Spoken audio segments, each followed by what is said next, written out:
moment of silence for the police officer that was killed in New York and the military, I think it was a Marine that just got killed in a helicopter. Keep them in your prayers.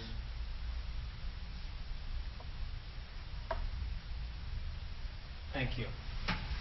Dennis, pledge. Pledge allegiance to the flag of the United States of America and to the republic for which it stands, one nation, under God, indivisible, with liberty and justice for all. The notice of this meeting pursuant to the Open Public Meetings Act, NJSA 10:4-10, has been complied with and shall be entered into the minutes of this meeting. Roll call. Freeholder Armwood. Freeholder Belante. Here. Freeholder Kenny. Freeholder Polos. Here. Freeholder Tamaro. Here. Freeholder Valenti. Here. Freeholder Director Rios. Here. We have some recognition. Yes, we have a few recognitions tonight. First, we are recognizing volunteer Mike Campbell for his dedication and assistance. Next, recognizing the month of November as Pancreatic Cancer Awareness Month in Middlesex County. Next, recognizing Breast Cancer Awareness Month in October. Next, recognizing New Brunswick Area Branch NAACP 42nd Annual Freedom Fund Scholarship Anniversary. Next, recognizing the 30th Pastoral Anniversary of Pastor Lawson of First Baptist Church of Woodbridge. And last, recognizing the honorees of the Roberto Clemente Gala.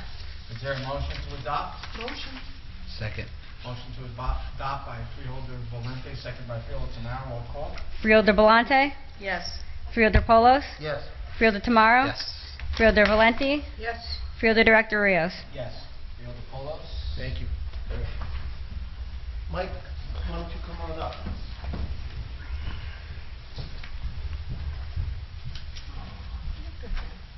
We have a real special guest with us tonight. Oh, he's beautiful. And no, it's not Mike, it's Joker. What's his name? This is Joker, Director. Joker.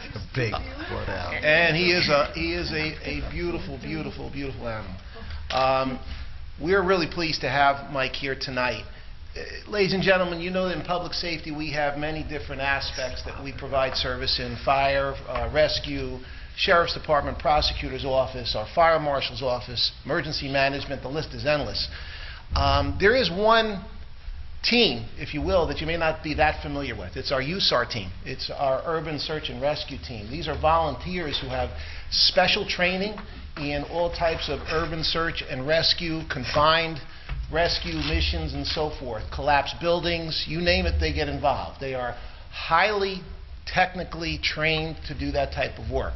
As a subset of that, Mike Campbell, who's the Assistant Fire Chief with the Newmarket Fire Department and a volunteer with the USAR team, is a special element of that team because he commands Joker as our bloodhound to help with tracking. He also has Aggie, I believe, correct? Aggie is his other helper. Let's put it that way. I should say partner. It's probably the best way of putting it. So we're doing something special tonight. We're honoring not only Mike for his work, but we're also honoring Joker and Aggie in her absence for the fine work that they do. And it's very interesting. You know, you hear the story about bloodhounds, and they say that bloodhounds can smell something, I don't know, several 100,000 times better than an adult or a human being. But the one story I want to share with you is how Joker and Mike helped track for 11 miles. That's an amazing amount of distance. 11 miles to find an individual who was elderly, who was missing from Piscataway, where they actually had to travel up and across 287, where he was actually putting Joker into the vehicle with him, and every so often taking Joker out, he was kind of leapfrogging Joker and Aggie because they get tired. I mean, imagine traveling 11 miles and using that highly sensitive sense of smell to track that individual. And Joker led the officials right to within basically several thousand yards of where this individual was found from 11 miles prior, even getting in and out of a vehicle. That's an amazing feat. So we're here tonight again to honor the work that you do, not only yourself but your entire team, and we want to particularly honor Joker and thank him for coming out tonight and just say you did a great job when you rescued everybody and find everyone like you always do. They've been involved and even been called out of state to as far as Baton Rouge Louisiana, as part of a team effort through the FBI to help with search and rescue. So this is a real special group that we have here in our county, and I want to just present to you. Come on up, Mike. I won't read the details of it. I tried to highlight it the best I can. To you and to Joker, this special resolution to thank you and honor you for the great work that you've done. All right?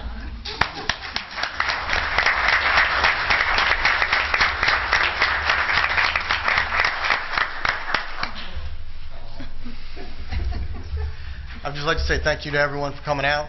Thank you to my wife, my daughter that comes out every weekend and every week to train with us to keep these dogs online.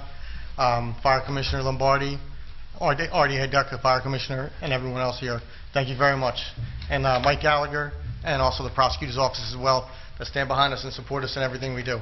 Thank you. And all of you.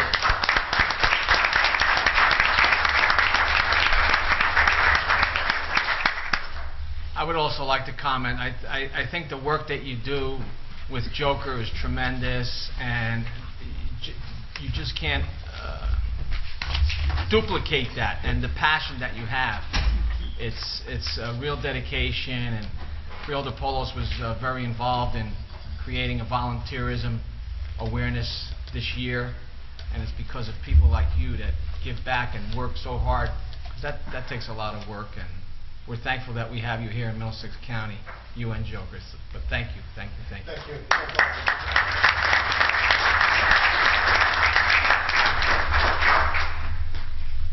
Jim, you want to come up with me for the pancreatic cancer? Oh, sure.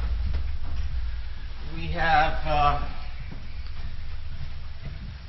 a pancreatic cancer awareness resolution because November is Pancreatic Cancer Awareness Month. Do we have the resolution here? Amy? It's on your Is it by my... Oh, right.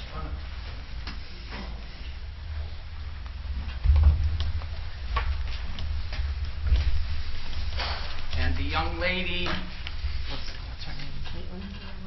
Caitlin Woodward, would you come up, please?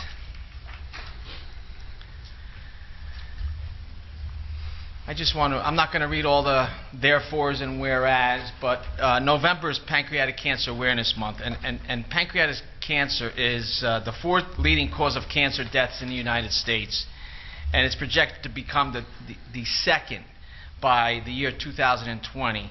In 2015, an estimated 48,960 people will be diagnosed with pancreatic cancer in the United States, and 73% will die within the first year of diagnosis. It's a very aggressive disease. I know it firsthand because my mother passed away from it, and you see so many people affected by it, and it's something that we work hard together with folks like Caitlin to try to find the cure for this. We work hand in hand with Rutgers Cancer Institute in New Jersey, with our Pancreatic Cancer Walk. Our Parks Department got engaged in the process, and they created a softball tournament, and it's something that I'm really proud to say that we're trying to make a real big difference in conquering this disease. So on behalf of the Board of Freeholders, I want to say thank you, Caitlin, for your hard work and dedication. And Freeholder, if you'd like to say a few words. I would only echo what the director said, but more importantly, I would also like to compliment the director. You know, through his leadership over the last few years, the Pancreatic Cancer Walk has continued to grow. It has raised thousands and thousands of dollars for research. It's a lot of work that obviously the staff puts into, but like any great project, it takes a leader with an idea and a vision, and certainly the director had that to take that idea and vision into a reality. So compliments to you, and continued success with the walk, and continued success to the foundation.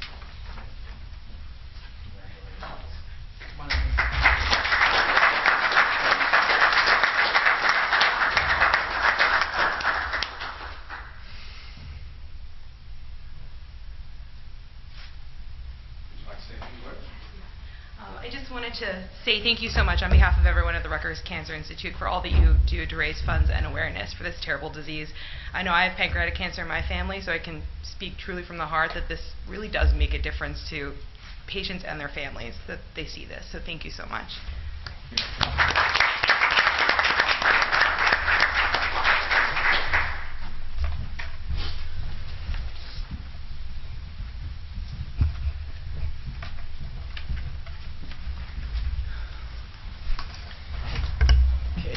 correspondence. Each freeholder has been provided with a list of correspondence received by the clerk's office since our last meeting. The correspondence will be kept on file in the office of the clerk of the board for reference. Is there a motion to accept the correspondence? Motion. Second. Motion by Freeholder Valente, second by Freeholder Tamara. All in favor? Aye. Aye. Opposed? Motion carries. Reports of freeholders. Freeholder Deputy Director Carol Valente. Thank you, Director. As a freeholder liaison to the Middlesex County Open Space and Recreation Public Advisory Committee, I would like to bring you up to date on a few items regarding farmland preservation. During the past year, the 37-acre Reinhardt Farm in Cranberry Township became the 53rd farm to enter the county's farmland preservation program. In addition, the 34-acre Voigt Farm in South Brunswick is anticipated to close in October of 2015, which will bring the total amount of preserved farmland throughout the county's farmland preservation program to 4,926 acres.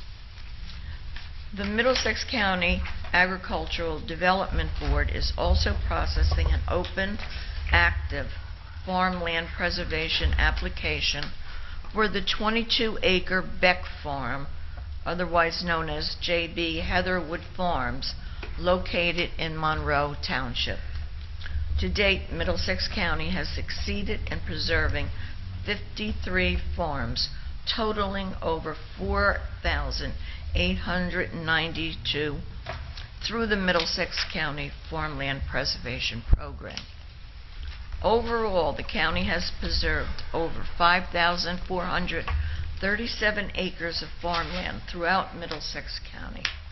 This number includes preservation easements purchased through the county farmland preservation program, as well as purchases made directly by the state, municipalities, nonprofit organizations, and land donated to the county, and compatible open space acquisitions and municipal cluster easements. Thank you. Thank you, Freeholder Deputy Director Valente. Freeholder H. James Polos.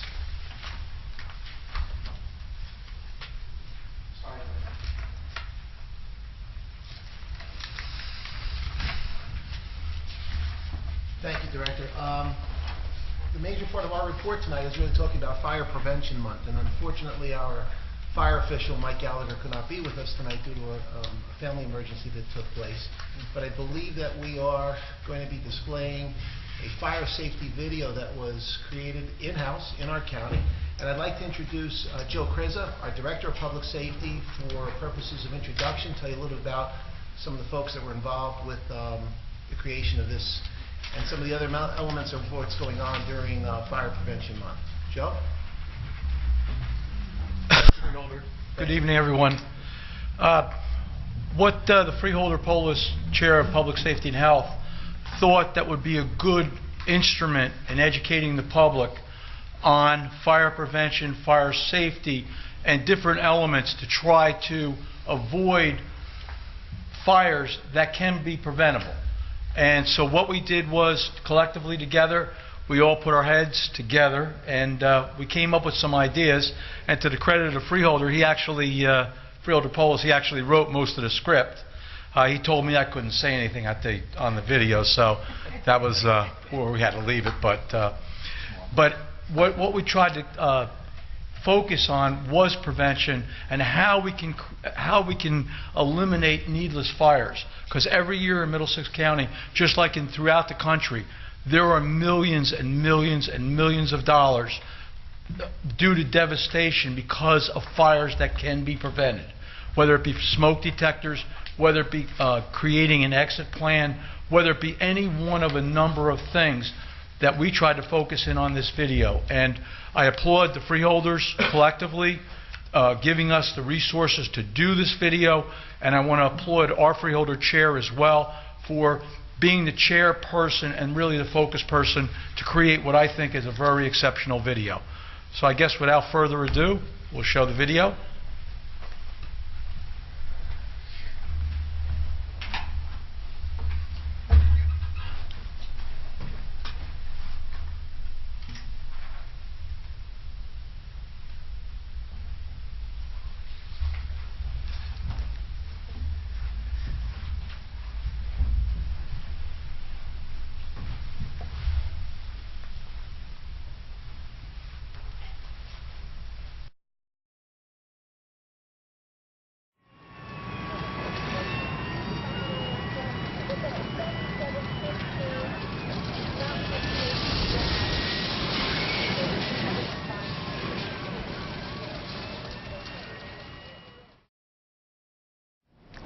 Hello, I'm Freeholder Director Ron Rios.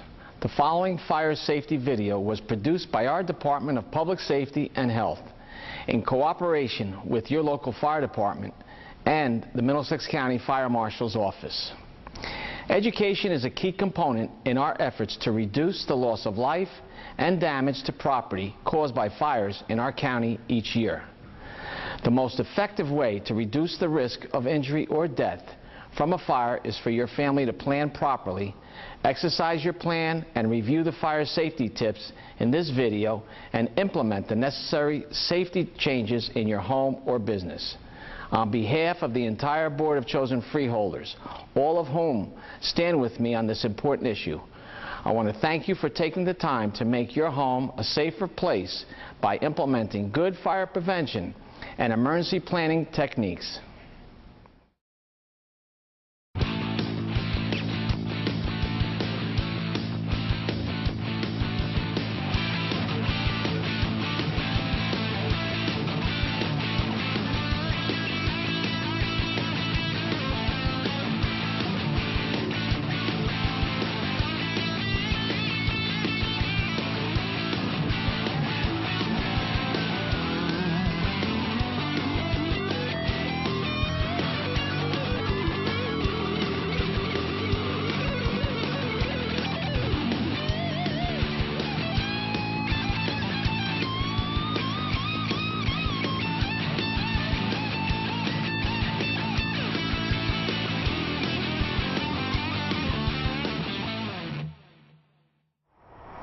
Hello, I'm Middlesex County Freeholder James Polos.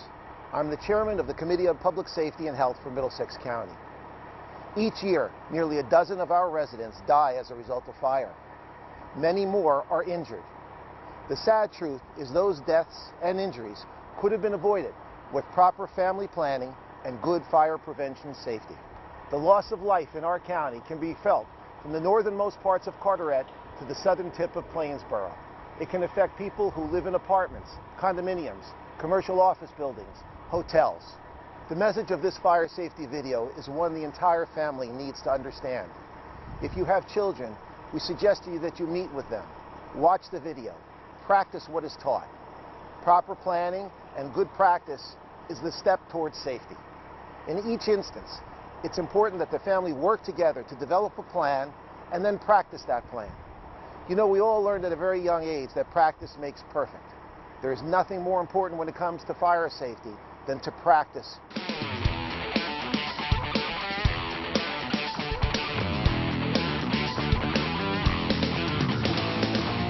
The single most important piece of safety equipment in any home or business is the battery-operated smoke detector. It is recommended that the batteries be changed twice a year, usually when you change the clocks in your home. Reinstall the batteries, either AA or 9-volt, and reinstall the smoke detector in the original position and check it to make sure that it's working properly. It is recommended that at least one smoke detector be on each floor in the home. Smoke detectors can come in all shapes and sizes. New technology advancements have created 10-year battery life for some new types of smoke detectors. This means that there is no need to change the batteries twice a year as recommended, but they must be changed at least every 10 years as recommended by the manufacturer. If you live in a new home which has a hardwired smoke detector system, we recommend that you also inspect the system to ensure that the batteries within the system are functioning properly. The batteries provide backup in the event the power goes off in your home. The battery will operate the smoke detectors and ensure proper safety for your loved ones. It is also recommended that carbon monoxide detectors be installed. Carbon monoxide is a deadly, odorless gas that can quickly kill you. It is unfortunate that we have had many deaths in our county as a result of carbon monoxide poisoning at fire scenes. We recommend that carbon monoxide battery-operated detectors also be installed in the home along with battery-operated smoke detectors.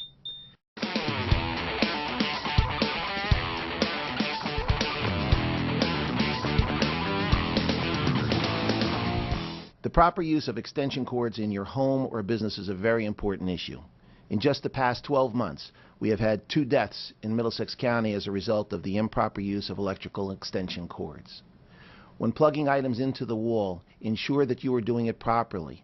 Do not use adapters and multiple extension cords to be able to power items within your home or business. This will overload the circuit and the outlet and create a problem. Improperly grounded outlets can spark as well, creating fire hazards. Here we see two examples of extension cords and adapters which actually created fires in homes in Middlesex County. That is why it is important that proper extension cord use be taught throughout the home to your family and to your colleagues. The increased use of technology within our homes has increased the requirement for additional outlet space to charge batteries for cell phones and computers. Many families have purchased power strips in order to provide that additional space. Ensure that the power surge protector that you buy is a UL listed surge protector, and that it also has a fuse within the system in the event that there is a power loss or power surge to protect the unit. Ensure that the unit is plugged into a properly grounded outlet, and this will ensure that you have safe power for powering your electronics within your home.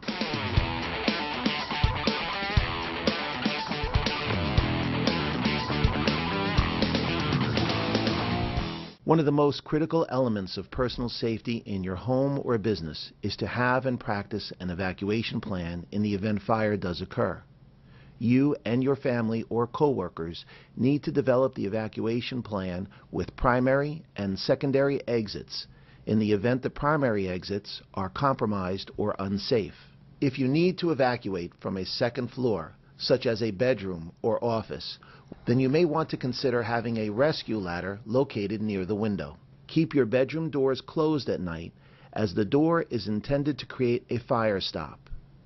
If you need to evacuate, check the door and doorknob to make sure they are not hot. If they are not hot, slowly open the door and proceed with caution, staying low to the floor to avoid any smoke which may be in the hallway. If the knob is hot, use your ladder escape if available, or open the window and yell for help so first responders are aware of your location.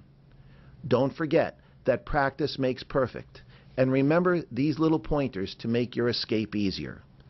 Keep shoes or slippers nearby your bed. Have a flashlight handy, and take a towel or cloth with you in case you need to filter smoke along your escape route. A surprise drill will test the family's readiness.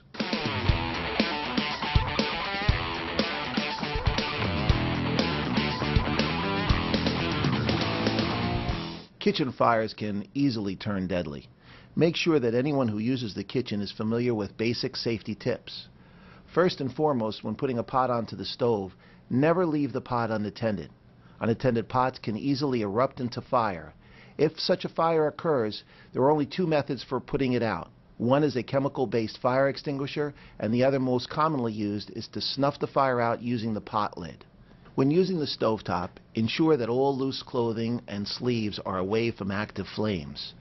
In addition, placement of the pots on the stove is also important. Ensure that the handles of the pots are turned to the side and not facing outward, so that they can be easily knocked over or grabbed by young children. Oven safety is equally as important as stovetop safety. First and foremost, ensure that your oven is properly maintained and clean and free of any grease or oil buildup which can cause a fire. Never leave your oven unattended when in use. If you do, fire will surely erupt. If you see smoke or fire begin to erupt in your oven, you should immediately shut the oven off, evacuate the home, and dial 911 so first responders can assist you. Any stovetop or oven fire can easily grow out of control and consume the entire kitchen and structure. That is why it is important for you to immediately evacuate the home and dial 911 for assistance.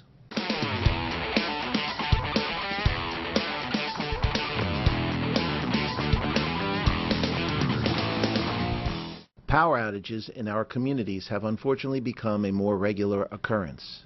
If you use a generator, make sure it is situated far away from the house so carbon monoxide does not seep into your home. Test your generator regularly and ensure that the fuel that you use for the generator is located far away from the home and is in an approved container. Never put a working generator in your home or garage.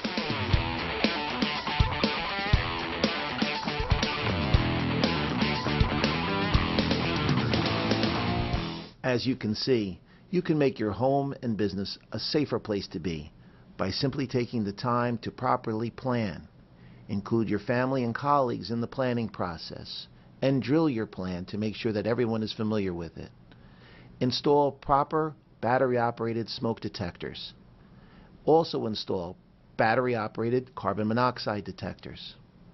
Follow basic safety tips in the kitchen, stovetop safety, and oven safety.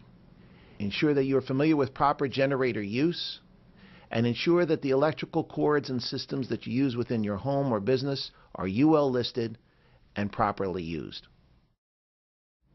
In Middlesex County, we are very fortunate that each municipality is well staffed by trained fire inspectors and fire marshals whose function it is to ensure the fire safety of all buildings in the municipality.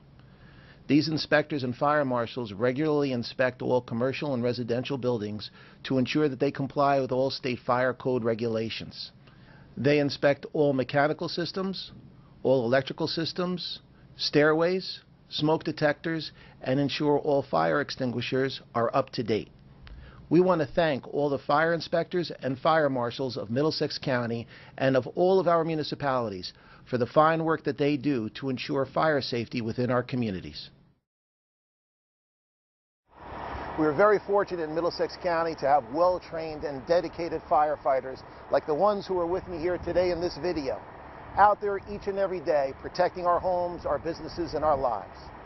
But the reality is, you don't want these firefighters responding to your home for a fire that could have been avoided, or trying to rescue a loved one or a colleague who's been injured in a fire that as well could have been avoided. The best fire safety takes planning and prevention steps. With planning and prevention, we can reduce the risk of fire, reduce injuries, and reduce deaths. I want to thank you and also ask you, if you live in a community in Middlesex County, volunteer with your local fire department, provide them your time, help your community, help Middlesex County. Thank you.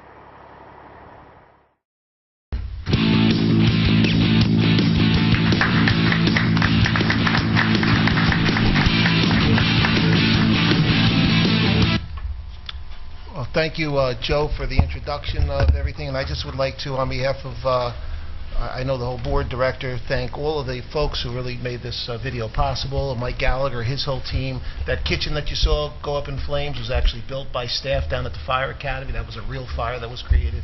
A lot of time and effort went into it to put a lot of the elements together, and the staff did a wonderful job. I thought it was a very informative video, and I think it'll educate a lot of people to understand the dangers of fire and carbon. I think it was a very greatly produced video. We have distributed to the fire marshal's office has distributed to all the fire inspectors, fire marshals, and actually this month it's been used at a lot of the fire prevention events throughout the county, and it'll be used in the schools. We made a presentation to some of the schools, and they'll be sending it out through the superintendent's offices too. So Very good. that's it for my report. Thank you. Thank you, Freeholder Polos. Freeholder Charlie Tamaro. Thank you, Director.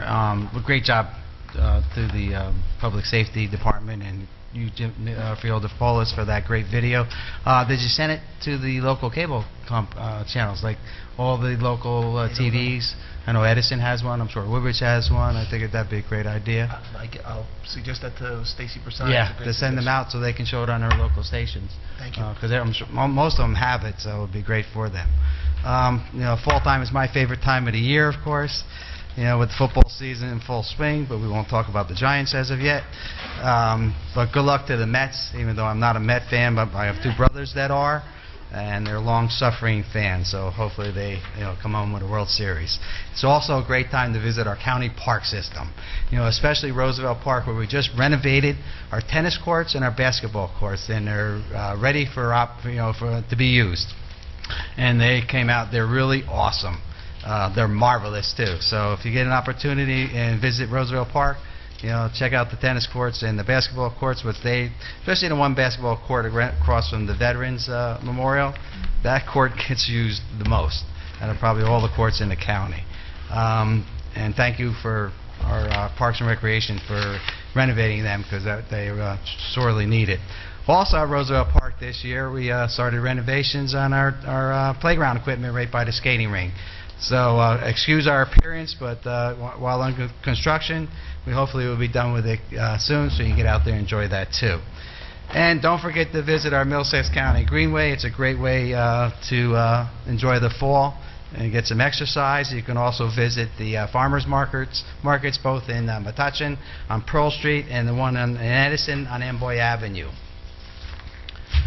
The Middlesex County Transportation Coordinating Committee received a special presentation on Street Smart, New Jersey Pedestrian Safety Program on Tuesday, September 29th, given by Pam Fisher, Special Projects Manager of the North Jersey Transportation Planning Authority. Safety Planning Program, and Keith Hamas, Principal Planner of the New Jersey Transportation Planning Authority, Safety and Mobility Programs. In an effort to increase pedestrian safety throughout New Jersey, the North Jersey Transportation Planning Authority has launched the Street Smart campaign. The program is conducted in partnership with the Federal Highways Administration, the New Jersey Department of Transportation, and New Jersey Division of Highway Safety, and encourages both drivers and pedestrians to check your vital signs, which means for drivers to obey speed limits and stop signs and stop for pedestrians. For pedestrians, it means to use crosswalks and obey the walk and don't walk signals. Simple messages, but vitally important. The Street Smart pilot program was initially conducted in demonstration areas in the state, including Newark, Hackettstown, Jersey City, and Woodbridge in November 2013, and in Long Beach Island the following summer. Through advertising, grassroots, public outreach, and law enforcement efforts, focus is placed on 3 points. Education, ensuring all users, drivers, pedestrians, and cyclists know and understand their role and responsibilities for sharing road safety. Enforcement, employing best practices in an effort to encourage and educate, not simply issuing citations. Evaluation, assessing the effectiveness of the campaign and its measures by surveying drivers, pedestrians, and cyclists. Significant improvements in compliance rate on both drivers and pedestrians before and after the program was in effect was observed. In these places where the program went into effect, for example, in Woodbridge, the percentage of pedestrians jaywalking and crossing against don't walk signals decreased from 31% to 0.5%. So the program is working, and they're going to expand it to other municipalities in the state of New Jersey. Our last freeholder meeting, freeholder director recognized the Edison Memorial Tower that will be having a rededication on this Saturday, October 24th from 12 to 7. It was 84 years ago yesterday that Thomas Edison passed away. His memory still lives on, and so does his inventions. And it was also 77 years ago, 1938, that the tower was dedicated, and not much was done since then. We're really looking forward to this day. There's been a lot of planning, a lot of meetings, and I'll never forget in 2008, our board came to this freeholder board to beg for money. And it was Nancy Zerby, who was the president of our board at that time. It was I, John Sinkowski, our treasurer, and Peggy Inglesia. We gave a presentation, a PowerPoint presentation. At the end, Mr. Delina, I think he was sitting in your seat. I'll never forget him saying, "How much do you want?" and I said, "Boy, you don't have to say that to Charlie tomorrow." But, you know, I want to thank the board for their support. We couldn't have done it without the board. And the tower looks awesome. They completely renovated the plaza. It's got all new pavers on it. They restored all the plaques that are around the bottom of the tower. And I think they're going to have a light show when we finally light it at 7 o'clock that night. They prepared it for a light show. So we're in for a great day. We have a lot of events going on. We have both the academies are going to be there, the Biomedical Academy and the Mathematics, Engineering, and Science Technology Academy will be there demonstrating their inventions. So we have a lot going on that day, and we really look forward to it being a great day for Edison and the county of Middlesex, New Jersey. One last thing. We estimate that we receive over 18,000 visitors a year there, and that's the ones we estimate. We don't know how many just come, and we took the fence down about 2 weeks ago. The traffic has not stopped, but people standing in front of the tower taking selfies and it's really an event we're really looking forward to. So thank you. Well, you've worked hard on that project for Yes, many years along with the 1997 I committee. started. So it's a testament to your hard work and dedication Thank you. from you and your committee, and it's something that we have to be proud of, because that's something that, Exactly. you know, all over the world, people know Thomas Edison. That's right. Thank you, Freeholder Tamara. You're welcome. Freeholder Blanquita Valenti. Thank you, Freeholder Director. I want to commend Freeholder Tamaro his accomplishments with that Edison Tower. It's going to be magnificent, I'm sure. I also want to remind the public that the Perth Amboy Public Library has been undergoing great renovations. It will be opening this Saturday, October 24th, from 11 a.m. to 3 p.m., and the public is invited. Now, from the Department of Community Services, Human Services, as part of Middlesex County Plan to End Homelessness, a new partnership has been created to help homeless adults improve their economic status by increasing their access to employment. In a small classroom setting in the county's one-stop career center, homeless adults are introduced to the Jobs for Jersey website and all other available employment resources. The Employment Services Director and case managers from the homeless service providers assist the clients to register on the Jobs for Jersey website, upload their resumes, and apply for jobs. Following introductory registration sessions, the clients are able to return to the One Stop at any time to take advantage of additional services offered by the One Stop. I want to commend Middlesex County Continuum of Care, Coming Home of Middlesex, New Jersey Employment Services, and the Middlesex County Employment and Training Department for the dedication to this innovative program. And that's my report, Director. Thank you, Freeholder Valenti. Okay, Mr. Kelso, any resolutions to be added? There are none. Any resolutions to be amended? There are none. Resolutions to be held? There are none. Any resolutions to be voided? There are none. This time I'd like to open the meeting up to the public on any resolutions listed. Move to close the public portion. Second. Motion to close by Freeholder Tamaro, seconded by Freeholder Valenti. All in favor? Aye. Opposed? Motion carries. Does anyone have any items to be removed from the consent agenda and voted separately? I do, Director. 1850. That's it. Anyone else? That's it? Okay, Mr. Kelso? Yes, Freeholder Director, then a motion would be in order to adopt the consent agenda consisting of resolution numbers 15-1845 through resolution 15-1929, excluding resolution 15-1850 to be voted upon separately. Is there a motion? Motion. Second. Motion by Freeholder Valenti, seconded by Freeholder Tamaro. Roll call. Freeholder Belmonte, Yes. Freeholder Polos, Yes. Freeholder Tamaro, Yes. Freeholder Valenti, Yes. Freeholder Director Rios. Yes. Now, Freeholder Director, would be appropriate to consider resolution 15-1850, which was excluded by Freeholder Tamaro. Is there a motion? Motion. Second. Motion by Freeholder Valenti, seconded by Freeholder Belmonte. Roll call. Freeholder Belmonte, Yes. Freeholder Polos, Yes. Freeholder Tamaro, Present not voting? Freeholder Valenti, Yes. Freeholder Director Rios. Yes. This time I'd like to open up the meeting to the public on anything that anyone would like to speak on. State your name for the record, and you have 5 minutes.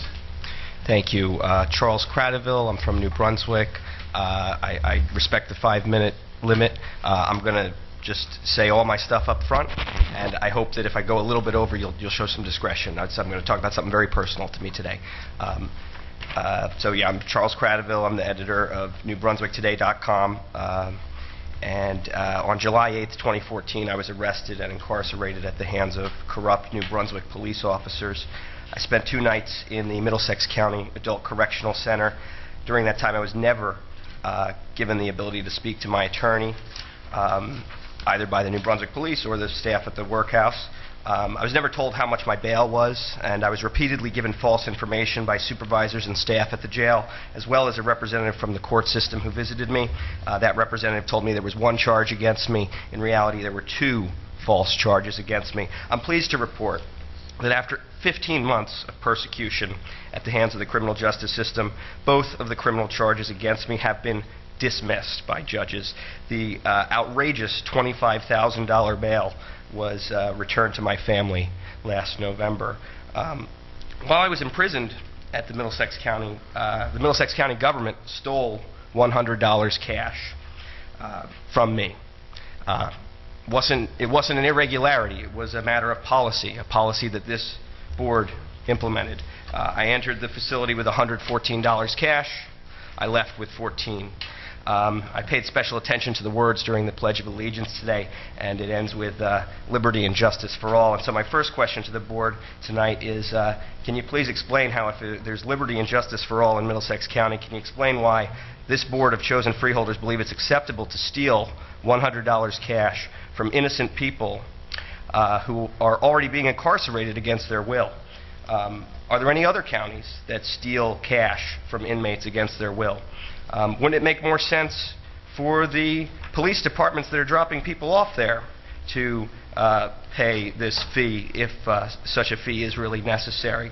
And can you please also describe what changes have been made in the jail's policies as a result of my numerous complaints? I'd also like to point out that my biggest complaint was the cost of phone calls are exorbitant, and the system implemented is antiquated, inefficient, counterproductive, and prone to malfunctions. It is an exploitative system. In my short time there, I found that quite clearly every single inmate's right to communicate with the outside world was being severely violated as a result of this corrupt and exploitative arrangement between the county government and Global Tellink, one of the biggest companies that does this type of work. So I have 5 questions for you about that, and I'd like answers to them. The first is, how much money does the county make off of its exclusive deal with Global Tellink, including any and all commissions?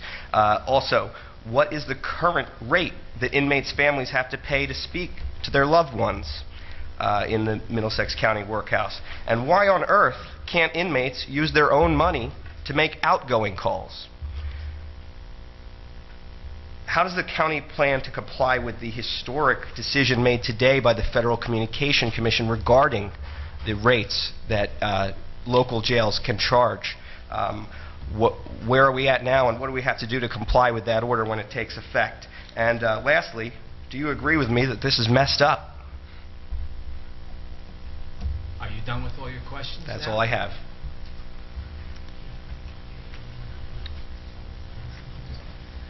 The warden is here, so I think maybe he could answer some of your questions, if not all of them. Charlie, as you know, I've met with you several months ago. That's my ability with you personally. You just laid out a whole bunch of series of questions, so I'm not certain which one you want me to start with, but I'm not going to probably answer every one of them right here. You're more than welcome to come back to the jail and have the same conversation you've had already. But as it relates to phone calls, the FCC did just set out a ruling which actually allows jail to charge more than prison because it takes into account the costs that the jail incur to provide those phone calls. So we're currently looking at the ruling and apply those rates to our rates as we go forward. I also told you that we were going to look to replace the phone system that was there in the bid process, which is going to take a certain amount of time, which would allow inmates and their families to put money in the account more easily and allow for less costs up front of the account. So that's the phone call part of it that we went through already a couple of times. As far as, well, actually, what's the next step? What's the current rate? I don't have that with you right yet. So we don't, the warden doesn't know the current rate that inmates' families have to pay. Like he said, that It he... depends on the kind of phone call you make and with their account and where you're making the call to. So that's not a really fair question because the rates are different for each separate things. So I can get you those rates, you're more than welcome. Okay.